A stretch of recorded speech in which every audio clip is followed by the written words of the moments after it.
हिंदू राष्ट्र का सपना देखने वाले तमाम लोगों का अब सपना चकनाचूर हो गया है। ऐसा मैं क्यों कह रही हूं, इसको जानने के लिए पूरा वीडियो आपको देखना पड़ेगा। लेकिन सोचिए, हिंदू राष्ट्र को किस तरीके से प्रोपेगेंडा के तरह परोसा जा रहा था और लोगों को उनके जरूरी मुद्दों से गुमराह किया जा रहा था।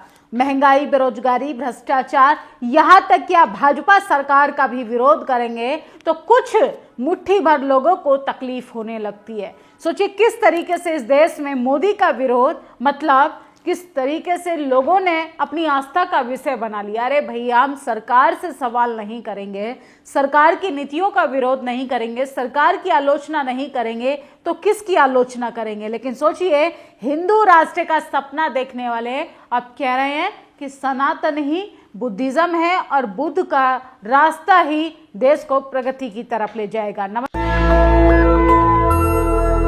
नमस्कार, मैं निधि रतन और आप देख रहे हैं नेशनल दस्तक। सनातन का मतलब युद्ध नहीं, बुद्ध। धीरेन्द्र शास्त्री का कहना है यह देश युद्ध से नहीं बुद्ध से चलेगा। धीरेन्द्र शास्त्री महाराज ने हिंदू राष्ट्र से बुद्ध राष्ट्र की ओर अपना रथ मोड़ लिया है। लगता है अब चुनाव लड़ने की तैयारी चल रही है, क्योंकि राजनीति में आने के लिए बुद्ध और बाबा साहब के आगे दोनों को ही झुकना पड़ेगा, दोनों के आगे ही झुकना पड़ेगा। सोचिए, धीरेन्द्र शास्त्री जो कल तक डंका बजाते थे हिंदू राष्ट्र का, महिलाओं को अभद्र भाषा की टिप्पणियां कर कर चटकारे लेते थे, आज वो कह रहे हैं कि ये धरती जो है, ये भारतवर्ष जो है, ये बुद्ध की धरती है। सोचिए, लेकिन क्या उन तमाम लोगों को जवाब मिलेगा या उन तमाम लोगों का क्या हाल हो रहा होगा जिस बात को नकारने का काम करते हैं। क्योंकि इस देश में तो धर्म, जात, लिंग, न जाने किस किस के आधार पर लोगों को प्रताड़नाएं दी जाती हैं और लोगों के साथ भेदभाव किया जाता है।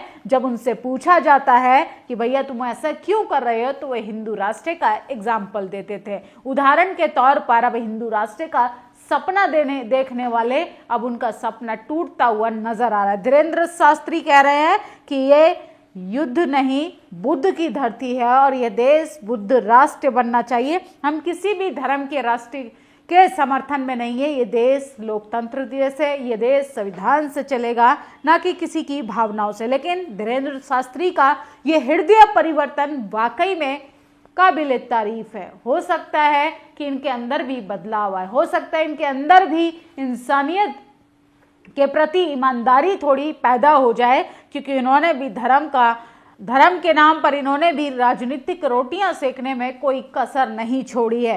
और रूबी का लियाकत, ये खबर देखी तुमने, अलीगढ़ में हलवाइन मस्जिद के सामने बीच सड़क पर शराब पिया जा रहा, मौके पर पुलिस भी मौजूद है। सड़क पर दारू पीकर हुड़दंग मचा रहे, लेकिन नमाज नहीं पढ़ सकते। इस देश में आप नमाज नहीं पढ़ सकते, इस देश में आप अपने हिसाब से कोई खाना नहीं खा सकते, आप नॉनवेज नहीं खा सकते। सोचिए, जो बात बात पे बीफ को राजनीतिक मुद्दा बनाते हैं, आज वही सबसे ज्यादा मीट की दुकानों पर कतारों में खड़े हैं। सोचिए, मस्जिद के आगे किस तरीके से सरेआम शराब पी जा रही है और इन लोगों को कतई शर्म बची नहीं है। क्या ये है तुम्हारा धर्म कि दूसरों के आस्था का, दूसरों के मजहब का मजाक बनाओ और उसके बाद जब कोई पलटवार कर दे तो तुम बिलबिलाने लगते हो। सोचिए किस तरीके से लोगों ने होली के नाम पर भी गुंडागर्दी अब चालू कर दी है। ऐसे गुंडों को तो सबक सिखाना बेहद जरूरी है, लेकिन सबक सिखाएगा कौन? ये सब तो हो रहा है पुलिस की मौजूदगी में। क्या होली के नाम पर आप लोगों को सड़कों पर गुंडागर्दी करने की अनुमति है? महिलाओं के साथ छेड़खानी करने की अनुमति है? मस्जिद के आगे बाहर नंगा नाच करने की अनुमति है? अगर किसी का धर्म किसी की आस्था को ठेस पहुंचाने का काम नहीं करता। और सोचिए, धीरेन्द्र शास्त्री कह रहे हैं सनातन का मतलब युद्ध नहीं बुद्ध है। धीरेन्द्र शास्त्री, भारत युद्ध का नहीं बुद्ध का देश है, बुद्ध यानी शांति। हम तो कब से कह रहे हैं बुद्ध की धरती है, लेकिन सोचिए यही लोग नहीं मान रहे थे। अब हिंदू राष्ट्र को बनाने वाले लोग बुद्ध के रास्ते पर आ गए हैं। बुद्ध के रास्ते पर आकर किस तरीके से अब बुद्ध को याद करने का काम कराए।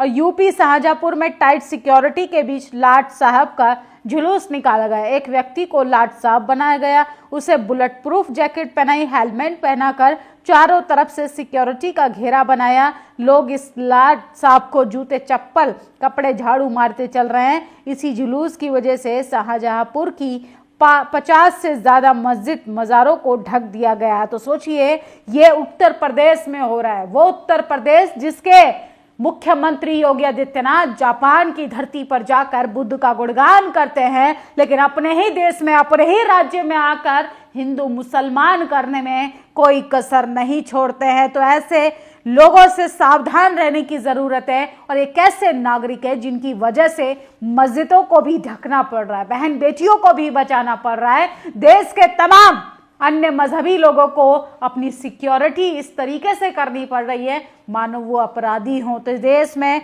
धर्म के नाम पर ढिंडोरा पीटने वाले खुद ही एक्सपोज हो गए हैं। और सोचिए लड़की का किस तरीके से हैरेसमेंट हुआ है, उसकी बॉडी पर पूरा रंग लगा दिया गया है और गंदी गंदी गालियां दी गई। ये है होली के नाम पे असली हुड़दंगबाजी। लेकिन फिलहाल सबसे बड़ी खबर हम आपको बता रहे हैं कि हिंदू राष्ट्र का सपना देखने वाले लोग अब बुद्ध राष्ट्र की बात कर रहे हैं, बुद्ध की बात कर रहे हैं, जो कल तक कहते थे कि ये देश वेद पुराणों के साथ साथ मनुस्मृति से चलेगी। आज वही लोग कह रहे हैं कि ये धरती युद्ध नहीं बुद्ध की धरती है।